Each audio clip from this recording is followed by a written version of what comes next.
ayer el Señor me cambió el mensaje. Yo estaba preparando un sermón toda la semana, pero el Señor me lo cambió. ¿Cuándo me lo cambió? Me lo cambió en la oración.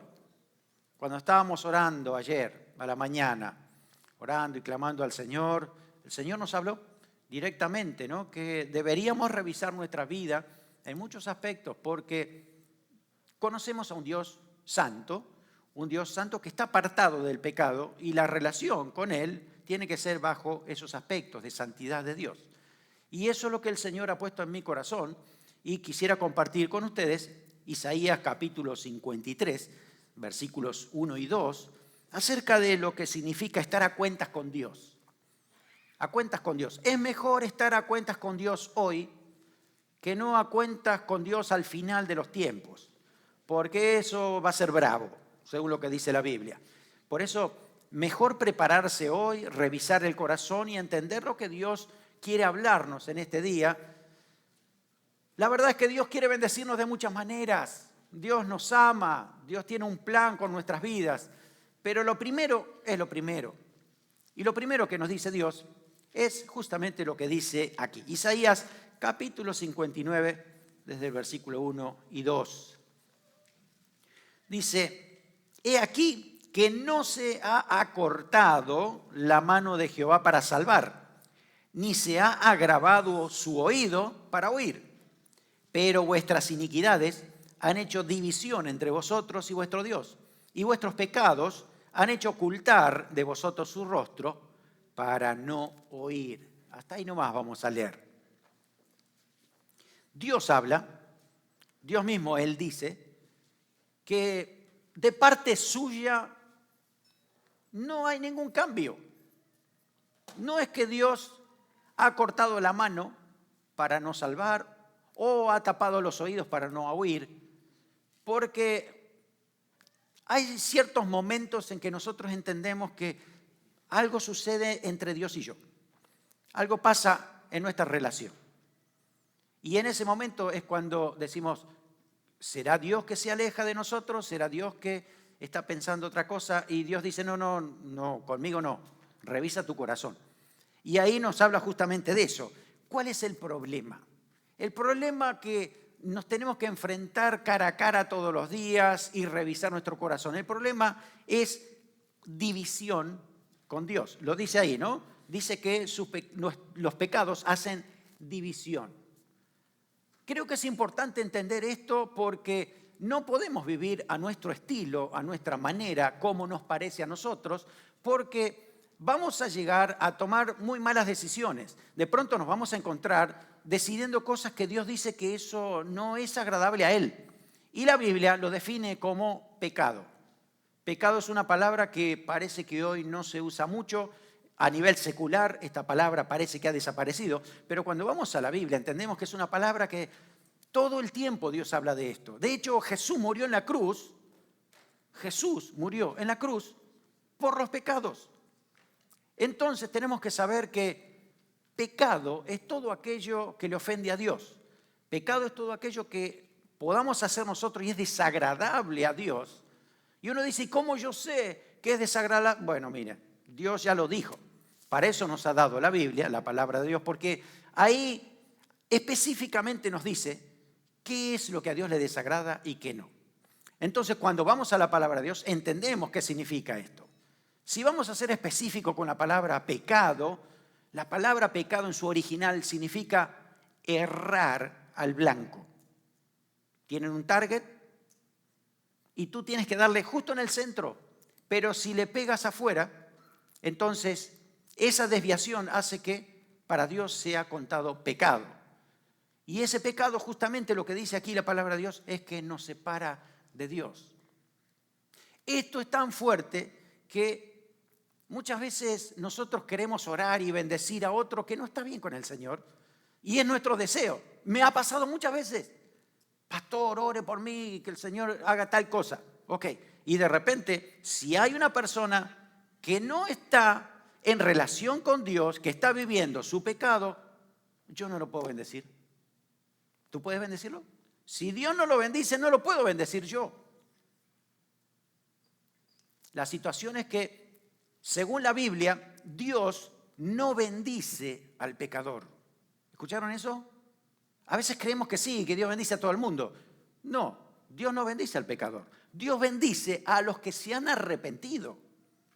Muchas veces hay personas que están fuera de Dios y pueden alcanzar muchas bendiciones y muchas cosas que aparentemente son bendiciones, pero lo hacen por su propio esfuerzo y crean también que el diablo produce mucho de lo que parece que viene de Dios y no lo es.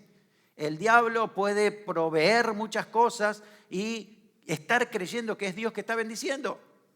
Dios bendice a aquel que se conecta con el Señor, aquel que está en Él. ¿Por qué Dios no responde la oración? Muchas veces Dios dijo, yo no voy a responder esa oración. Escuchen esto.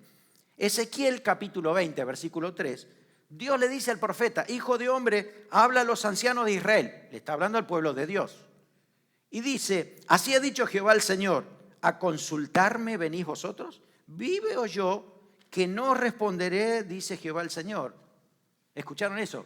Dios mismo dice, me vienen a orar y pedir un consejo, yo no voy a responder. Por más que oren, no respondo. ¿Por qué? Porque estos líderes estaban en pecado. Entonces Dios no respondía la oración por su pecado. Para Israel eso estaba claro. De hecho, cuando Jesús sanó a un ciego, el mismo ciego dice lo siguiente, en Juan 9:31. Y sabemos que Dios no oye a los pecadores, pero si alguno es temeroso de Dios y hace su voluntad, a ese oye. Dios escucha a los pecadores cuando se arrepienten. Dios perdona cuando hay un arrepentimiento. Pero un pecador, en su pecado, pidiendo bendición de Dios, Dios dice, no funciona así. Está claro en la Biblia cómo debe ser, pero no funciona así. Hay algo que debemos arreglar, hay cosas que no están bien. Dice la Biblia que nuestro pecado, y prestemos atención porque Isaías 59 se escribe para el pueblo de Dios. No está hablando a los que no están afuera, es al pueblo de Dios. Y dice que el pecado hace división entre Dios y nosotros.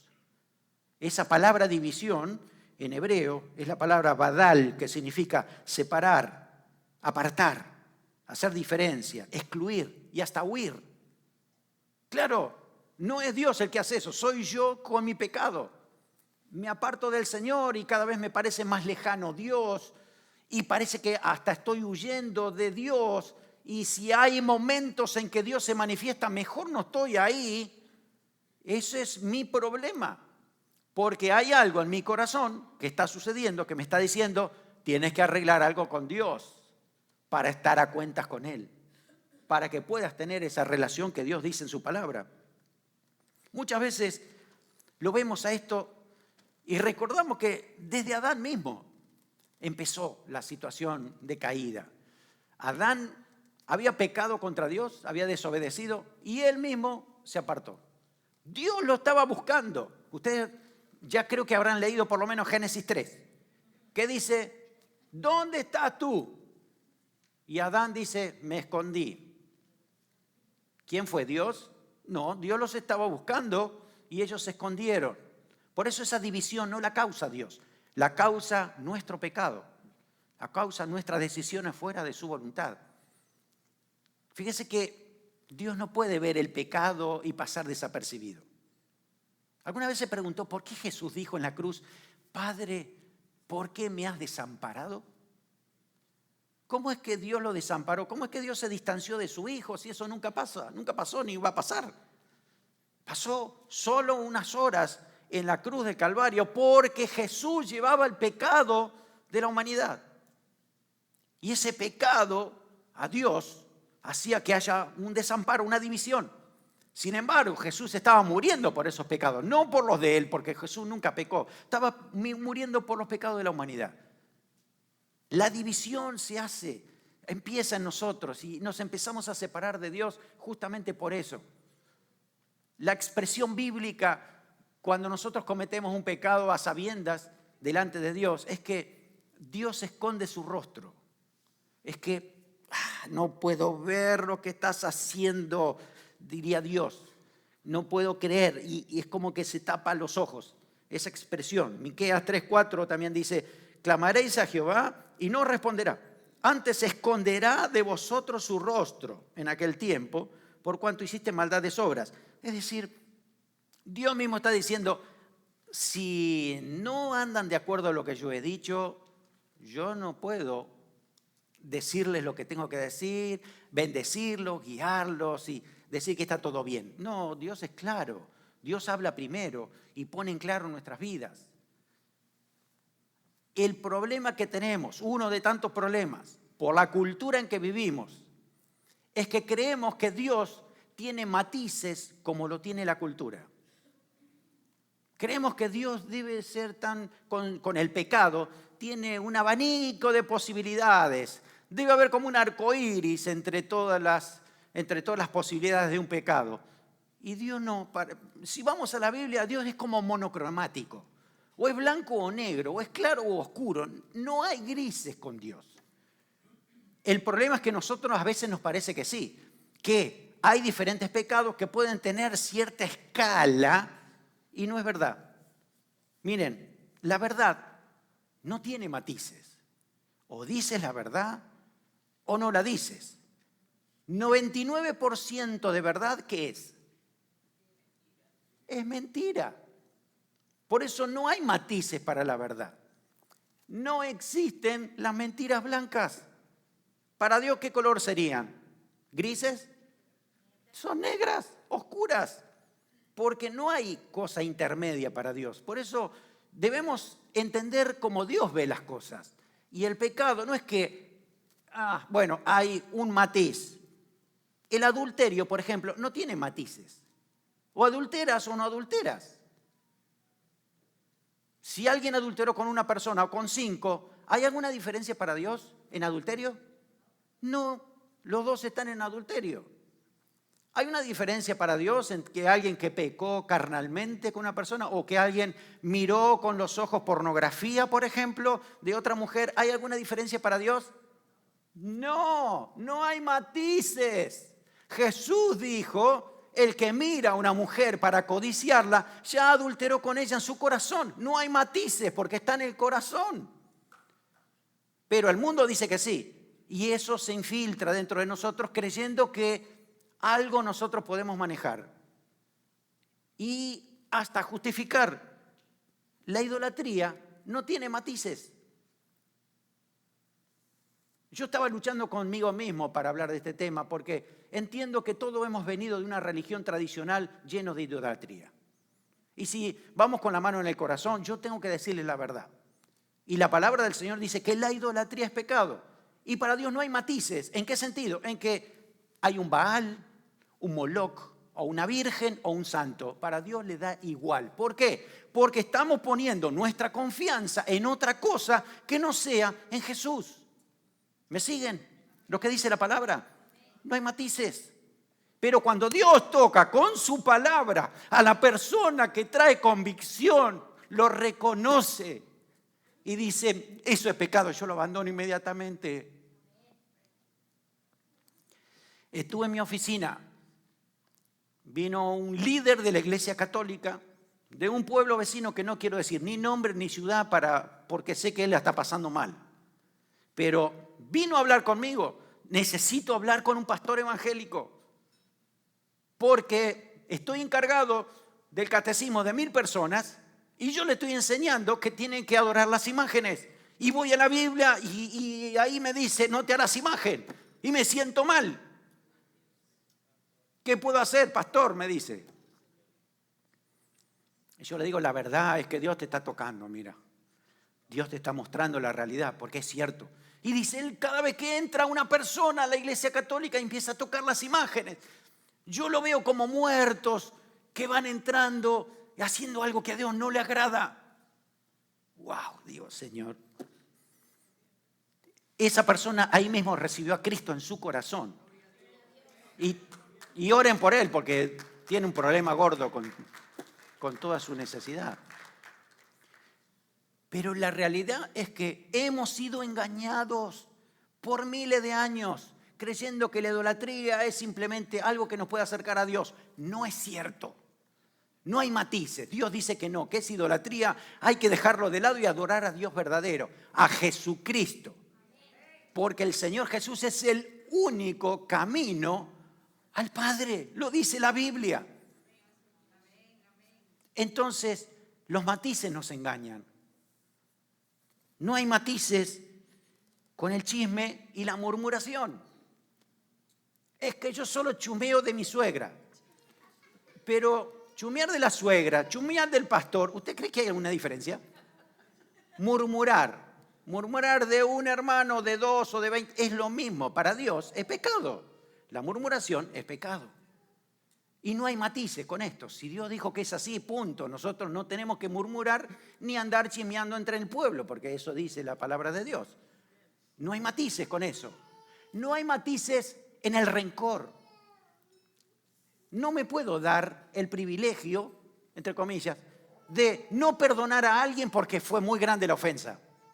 Cuando Dios me dice que yo tengo que perdonar porque Jesús me perdonó a mí.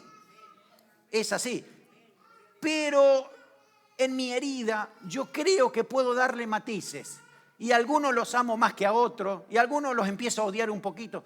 Y el punto es, ¿cuándo dejaste de amar y de odiar a alguien? ¿Cuál es el punto? Según la Biblia dice, amarás a tu prójimo como a ti mismo. Así que cuando empiezas a amar menos a una persona que a ti misma, empiezas a odiarlo ya, a aborrecerlo, dice la Biblia. ¿Saben lo que dijo Dios? Jesús. El que aborrece a su hermano es homicida. Entonces, para Dios, una persona que odia a una persona y alguien que lo mató, no es diferencia. No hay diferencia, no hay matices para Dios, porque el corazón está malo. El corazón está lleno de amargura, lleno de pesar, de venganza.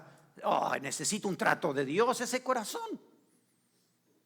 Porque eso es pecado, según Dios, es pecado. ¿Saben que los matices son justificativos mentirosos del diablo? Totalmente. ¿Saben lo que le dijo la serpiente a Adán y a Eva? No moriréis. Y así nos sigue diciendo a nosotros, no pasa nada, no, tranquilo, Dios te entiende. ¿Escucharon esa frase? No, Dios sabe, Dios entiende. Perdón, ¿qué? ¿Qué sabe y qué entiende?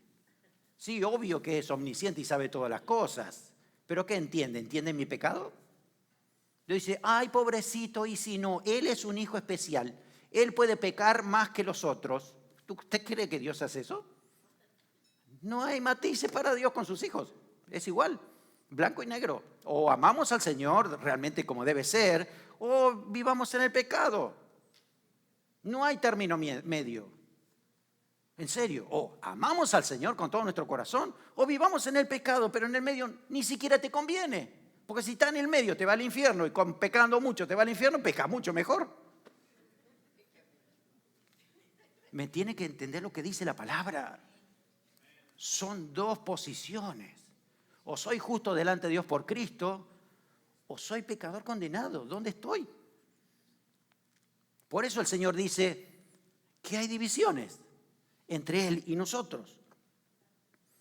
Segunda verdad, ¿cuáles son las consecuencias de esto?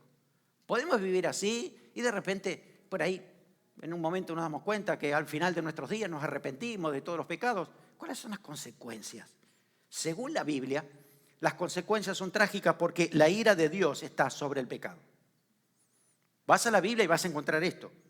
Romanos 1:18 dice, la palabra de Dios, te lo voy a leer, Romanos 1:18, porque la ira de Dios se revela desde el cielo contra toda impiedad e injusticia de los hombres. Es decir, no es que Dios está todo el día enojado.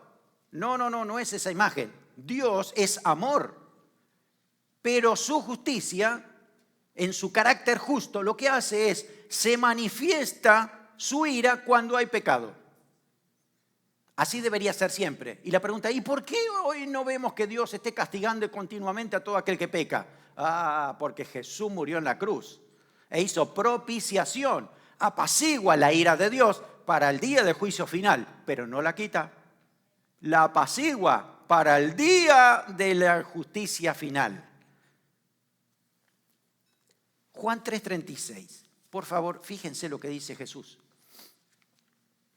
Juan 3:36.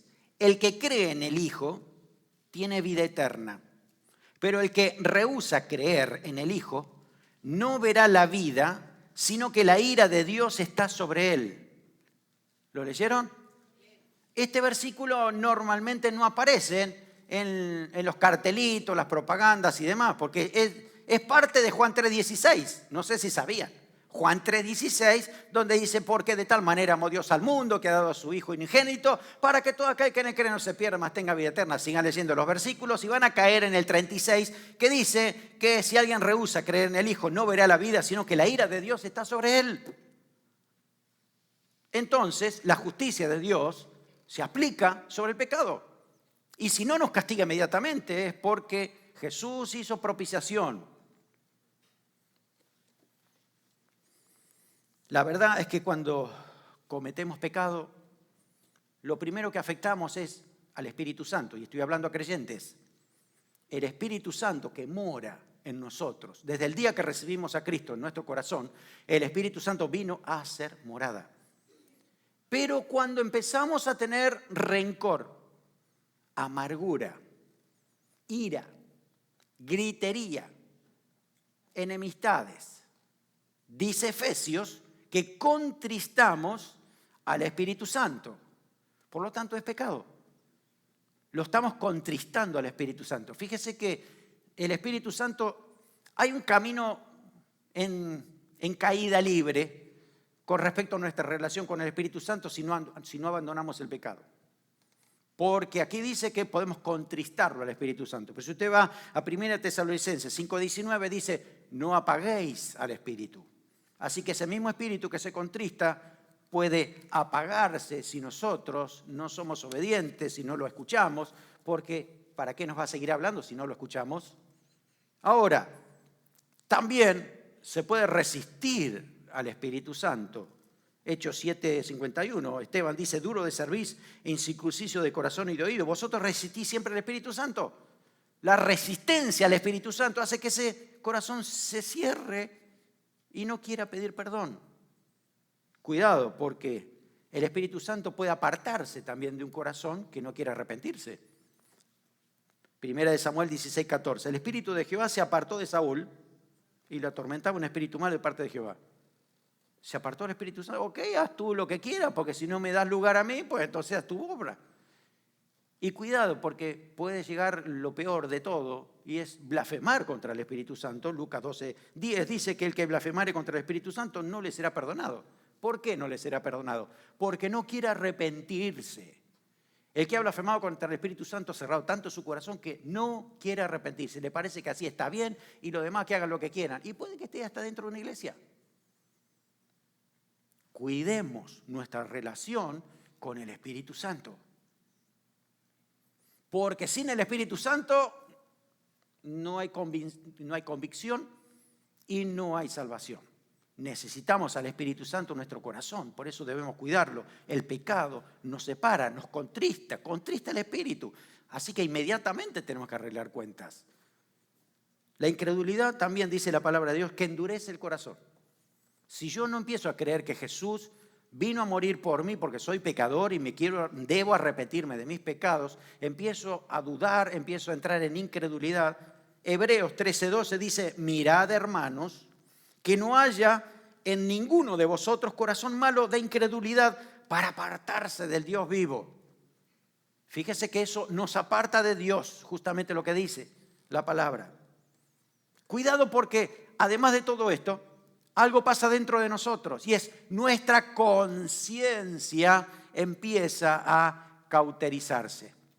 Romanos, que teníamos recién ahí, capítulo 1, desde el 28 al 32, y dice, como ellos no aprobaron tener en cuenta a Dios, Dios los entregó a una mente reprobada para hacer cosas que no convienen, estando atestados de toda injusticia, fornicación, perversidad, avaricia, maldad, llenos de envidia, homicidios, contiendas, engaños, malignidades, murmuradores, detractores, aborrecedores de Dios, injuriosos, soberbios, altivos, inventores de males, desobedientes a los padres, necios, desleales, sin afecto natural, implacables, sin misericordia, quienes habiendo entendido el juicio de Dios, que los que practican tales cosas son dignos de muerte, no solo las hacen, sino también se complacen con los que las practican.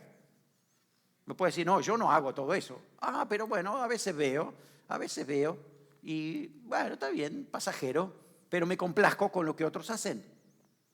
No hay una diferencia, dice eso, ¿no? Hermano, el destino es terrible. Yo no sé si alguna vez has pensado lo que significa un infierno. Dice la Biblia que es un lago de fuego y azufre, que no se apaga nunca, dice eso la Biblia, no se apaga nunca. Hay gusanos, hay oscuridad, hay soledad. Algunos creen que hay fiesta en el infierno. Lamentablemente no han leído nunca de lo que dice la palabra de Dios. Apocalipsis 21, del 7 al 8, dice, el que venciere heredará todas las cosas, yo seré su Dios y él será mi hijo.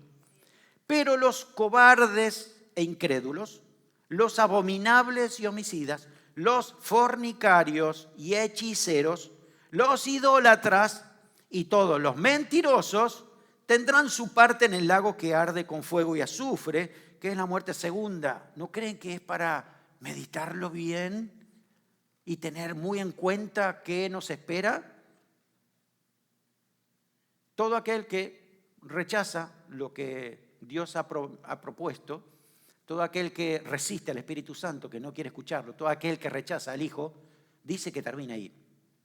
Entonces, creo que es necesario recordar la consecuencia siempre, porque eso nos trae temor de Dios, nos trae temor de andar en santidad, nos trae temor de hacer las cosas según lo que Dios nos dice y no lo que diga esta cultura.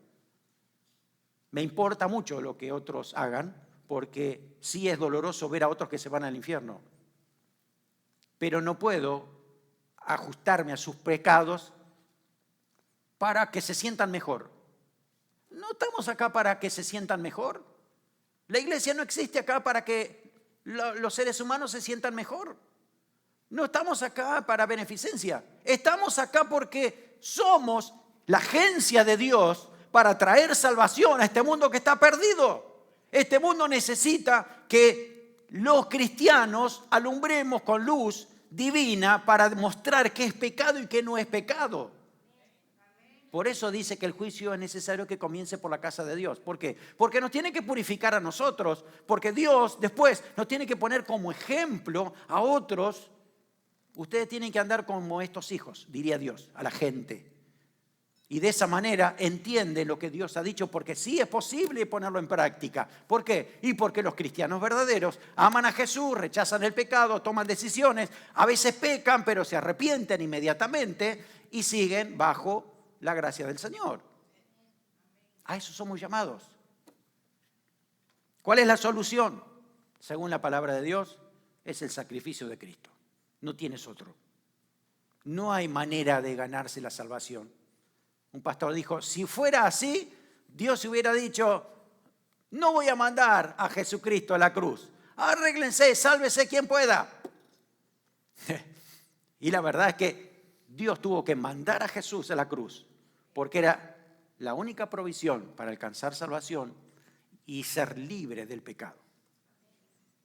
Así que el Señor, por medio del sacrificio de Cristo, nos perdona nuestros pecados, nos hace limpio y nos mira como si nunca hubiéramos pecado. ¡Wow! ¡Qué milagro de Dios! La justificación. ¿Y después qué hacemos? Porque puede que peque todos los días también. ¿Saben lo que hace Dios? Te voy a poner Espíritu Santo. Y viene sobre nosotros el Espíritu Santo para decirnos, no peques, no andes por aquí, te capacito con poder, vete por allá, recuerda la palabra. Pues que Dios ha hecho todo para que andemos en santidad. Así que es decisión nuestra de seguir lo que el Espíritu Santo nos diga. Así que es arrepentirnos y abandonar el pecado. No podemos seguir en la misma situación. Si Dios te está hablando hoy, no estoy hablando a nadie en particular, Pero como todos somos pecadores, seguro que este mensaje es para todos. Si Dios te ha hablado en algo en particular, reconócelo. Y dile, Señor, es verdad, estoy pecando en lujuria, estoy pecando en pornografía, estoy pecando en mentira, estoy pecando en robo, aunque no me gusta esa palabra, pero es así porque me estoy quedando con algo que no es mío. Díselo al Señor. Reconoce ese pecado, arrepiéntete significa me doy vuelta 180 grados para no hacerlo más. Abandono el pecado para vivir por el Señor. Y Dios perdona cualquier pecado, aunque sea tan grande la cantidad de pecados que uno dice, es imposible que Dios me perdone tanto, dice que la gracia te alcanza, porque sobreabunda la gracia de Dios para alcanzar perdón. No hay pecado tan grande, tan alto, tan ancho, no, la gracia de Dios te alcanza y te salva, te perdona, te limpia. Porque uno lo reconoce, le pide perdón al Señor. Primera de Juan 1:9. Si confesamos nuestros pecados, Él es fiel y justo para perdonar nuestros pecados y limpiarnos de toda maldad. ¡Wow! ¡Qué poderoso que es el sacrificio de Cristo! Su sangre vertida nos limpia de todo pecado y nos podemos presentar delante de Dios. Sí, yo era pecador, tal vez hasta hace 5 minutos atrás.